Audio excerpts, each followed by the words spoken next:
ओम जय भगवान सर्वेभ्यो नमो नमः श्री गुरुभ्यो नमः। आज की कक्षा में आप सभी का बहुत बहुत स्वागत है। आज हम जानेंगे हठ प्रदीपिका के अनुसार बाधक तत्वों के बारे में। हठ प्रदीपिका में हमें स्वामी स्वात्माराम जी ने 6 बाधक तत्वों के बारे में बताया है। तो चलिए हम इसको जानते हैं। स्वामी स्वात्माराम जी है, उन्होंने अपने प्रथम उपदेश में यह हमें बताया है। तो क्या बताया है? बाधक तत्वों के बारे में। तो जानते हैं ये बाधक तत्व क्या है। तो जब हम योग मार्ग में साधना कर रहे हैं और उस साधना में हम रुक जाते हैं या कहीं ना कहीं हमें अड़चने आती है, मुश्किलें आती है, तो वो क्यों आती है? तो वो जो आती है जिस वजह से, वो जो वजह है उसे कहेंगे हम बाधक तत्व, यानी जिस जो हमें आगे बढ़ने से रोकती है। तो हमें ध्यान रखना है कि हमें इन बाधक तत्वों से दूर रहने का प्रयास करना है, उसको छोड़ नहीं देना। लेकिन जो भी है उसको समझ में आएगा। जब आप उनको समझ लेंगे कि ये बाधक तत्व क्या करते हैं, तो आप अपने आप ही अपनी साधना में क्या करना है क्या नहीं करना है खुद ही डिसाइड कर सकते हैं। तो आइए इन 6 बाधक तत्वों का श्लोक भी दिया गया है, तो उसे देखते हैं। अत्याहारः प्रयासश्च प्रजल्पो नियमाग्रह जनसंगश्च लौल्यं च षड्भिर्योगो विनश्यति। इसको ध्यान से देखते हैं। अत्याहारः प्रयासश्च प्रजल्पो नियमाग्रह जनसंगश्च लौल्यं च षड्भिर्योगो विनश्यति। तो योग साधना का जो काल होता है उसमें कुछ ऐसी आदतें, कुछ ऐसे विक्षेप या बुरी आदतें हमारे पास आ जाती है जिससे हम योग मार्ग में आगे नहीं बढ़ पाते हैं। तो ऐसे जो 6 बाधक तत्व है उनके बारे में हम जानेंगे और हम इसका पालन करेंगे कि हम इनसे दूर रहें, या इसको भली भांति जानने के बाद हम क्या कर सकते हैं क्या नहीं कर सकते, वो हमें देखना है अपनी साधना में आगे बढ़ने के लिए। तो सबसे पहला है अत्याहार। अत्याहार यानी अधिक खाना, अधिक भोजन लेना, ज़रूरत से ज़्यादा भोजन करना, वो हो जाता है अत्याहार। और आप जैसे कि जानते हैं कि योग में कौन सा आहार करना चाहिए? मिताहार करना चाहिए। ठीक है, आगे चलते हैं। प्रयासश्च, प्रयास, प्रयास यानी मेहनत करना। पर कितना? प्रयासश्च, क्या कहा गया है? अत्यधिक परिश्रम नहीं करना चाहिए। जब हम योग का अभ्यास करते हैं, योग साधना के रूप में करते हैं, तभी हमें ज़्यादा परिश्रम यानी मेहनत वाला कार्य नहीं करना चाहिए। फिर है प्रजल्प। प्रजल्प यानी अत्यधिक बोलना, ज़रूरत से ज़्यादा बोलना, वो हमें कहीं ना कहीं नुकसान पहुंचाता है। फिर कहा गया है नियम आग्रह, नियम पालन में कठोरता। हम कभी कभी कुछ ऐसे नियम रख लेते हैं कि मुझे यही करना है, ऐसे मैं नहीं कर सकता हूँ। तो यह जो नियम है उसका आग्रह करना, वो कभी न कभी हमें वो मुश्किल में डाल सकता है, हमारी योग साधना में भी हमें आगे जाने में बाधक हो सकता है। तो नियम पालन जो है उसमें कठोरता नहीं करनी चाहिए। फिर कहा गया है जनसंग। जनसंग यानी ज़्यादा से ज़्यादा लोगों के संपर्क में आना, ज़्यादा क्राउड के बीच में रहना, ये सब क्या होता है? जनसंग। फिर कहा गया है लौल्यम, मन का अत्यधिक चंचल होना हो। जैसे हमारा मन जो है छोटे बच्चे जैसा होता है ना, चंचल, छोटा बच्चा। और स्त्री के लिए भी चंचलता की बात की गई है। तो हमारे मन को हमें अत्यधिक चंचल नहीं होने देना। तो यह हो गए हमारे 6 बाधक तत्व। फिर से एक बार देख लेते हैं। अत्याहार प्रयासश्च प्रजल्पो नियमाग्रह जनसंगश्च लौल्यम च षड्भिर्योगो विनश्यति। हमें ध्यान रखना है, इन 6 बाधक तत्वों के बारे में जान लेना बहुत ही आवश्यक है, ताकि वो हमारी योग साधना में हमें क्या करें, नहीं बाधक न बने। ठीक है, चलिए अत्याहार, उसके बारे में थोड़ा जान लेते हैं कि अत्याहार अर्थात अधिक भोजन करने से योग मार्ग में बाधा उत्पन्न हो सकती है। स्वामी स्वात्माराम जी कहते हैं कि कोई व्यक्ति जो है भोजन अधिक करता है तो उसको क्या होगा? सबसे पहले डाइजेशन से रिलेटेड प्रॉब्लम होने लगी। तो क्या वो योग का अभ्यास सही से कर पाएगा?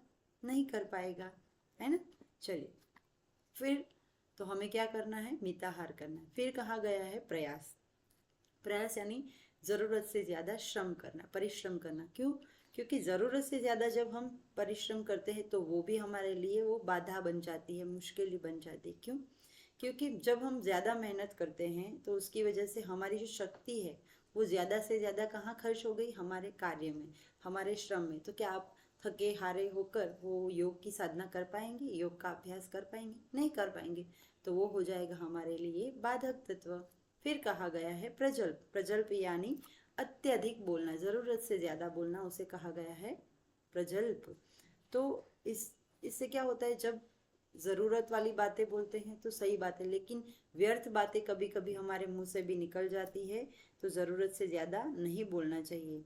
तो उससे क्या रहता है, जब ज़्यादा हम बोलते रहते हैं तो हमारा जो मन है वो स्थिर नहीं रहता है, और अत्यधिक बोलने से हमारी ऊर्जा भी ज़्यादा खर्च होती है। तो वो जो ऊर्जा बोलने में खर्च हो गई, तो उसको हमें बोलने से ज़्यादा कहाँ खर्च करनी चाहिए? हमारे योग के अभ्यास के लिए। ठीक है, तो ज़्यादा से ज़्यादा ऊर्जा का संचय होगा। फिर कहा गया है नियम आग्रह। नियम आग्रह यानी जब हमने कोई पालन नियम बनाए हुए कि हमें योग साधना के लिए ये करना है, वो करना है, ऐसे करना है, तो जो नियम बनाए हैं उसमें उसका पालन करने के लिए हमें कठोर नहीं बनना है। तो नियम पालन में हमें कठोरता नहीं लानी है। क्यों? क्योंकि हम अपने किसी भी उद्देश्य के लिए योग साधना हम क्यों कर रहे हैं? हमारा जो शरीर है, जो कच्चा घड़ा है, उसको परिपक्व करना है हमें योगाग्नि से। तो उसके लिए हमने एक साधना के तौर पे लिया है। तो हमारा लक्ष्य क्या है? भगवत प्राप्ति, यानी इस जीवात्मा का परमात्मा में मिलन हो जाना, यानी समाधि की प्राप्ति के लिए। तो जब हमको कोई अभ्यास करना है तो हम क्या करते हैं? कठोर नियमों का पालन करते हैं। वो करने से क्या होता है कि कभी कभी कुछ ज़्यादा ही हम कठोर हो जाते हैं अपने पालन नियम के पालन के लिए। तो वो हमें, वो कठोरता हमें योग मार्ग में क्या करती है? बाधा उत्पन्न करती है। तो हमें किसी भी प्रकार के कठोर नियमों का पालन नहीं करना है। अपनी ज़रूरत और क्षमता के अनुसार ही उस नियम का पालन करें। फिर है जनसंग। जनसंग यानी अधिक ज़्यादा लोगों से मिलना जुलना, उनके कांटेक्ट में आना। तो क्या होता है, ज़्यादातर हम जनसंग यानी लोगों के बीच में ही रहते हैं, तो क्या हमें अपने लिए टाइम मिलेगा योग साधना के करने के लिए? नहीं मिलेगा, क्योंकि उनसे बातें करना, उनसे व्यवहार करना, उनकी बातों को सुनने के बाद उसको अपने मन में लाना, उनके लिए विचार करना, तो ना आप फिजिकली और ना ही मेंटली आप फ्री रहेंगे। तो इसीलिए कहा गया है कि अगर योग साधना करनी है, योग में आगे बढ़ना है, आध्यात्मिक प्रगति आपको करनी है, आध्यात्मिक मार्ग में आगे बढ़ना है, तो आपको जनसंग यानी लोगों को ज़्यादा से ज़्यादा संपर्क तोड़ना है, ज़्यादा लोगों के संपर्क में आपको नहीं आना है। फिर कहा गया है लौल्यम। लौल्यम यानी मन की चंचलता। जो मन है आपका वो अधिक चंचल ही रहता है, तो उस मन को हमें क्या करना है? कंट्रोल में रखना है। अगर कंट्रोल में नहीं रखेंगे, यानी लौल्यम यानी चंचल मन को अपने विचारों के अनुसार चलने देंगे, तो आप कभी भी योग साधना में आगे नहीं बढ़ पाएंगे। जब व्यक्ति का मन चंचल होता है तो वो स्वयं को किसी कार्य में एकाग्र नहीं कर पाता। कहीं आपका ध्यान यहाँ भटक रहा है, कभी सोच रहे हैं मुझे अभी खाना करना है, ये करना है, इससे मिलना है, उससे मिलना है, मुझे ये करना था, वो करना। आप किसी भी एक जगह पर अपना ध्यान नहीं टिका पाते हो। तो ये जो हो गया है वो लौल्यम, यानी अपने मन को अत्यधिक, जो मन की चंचलता है उसे कहा गया है लौल्यम। तो हमें उस चंचलता को क्या करना है? कंट्रोल में करना है। इसीलिए योग मार्ग में अगर आपको आगे बढ़ना है, आपको इस साधना मार्ग में आगे बढ़ना है, अपनी आध्यात्मिक उन्नति तय करनी है, तो आपको इन बाधक तत्वों को भली भांति जानना होगा। और क्या आपको ये आपके योग मार्ग में आगे जाने से रोक रहे हैं, तो आपको इस पर कंट्रोल लाना होगा।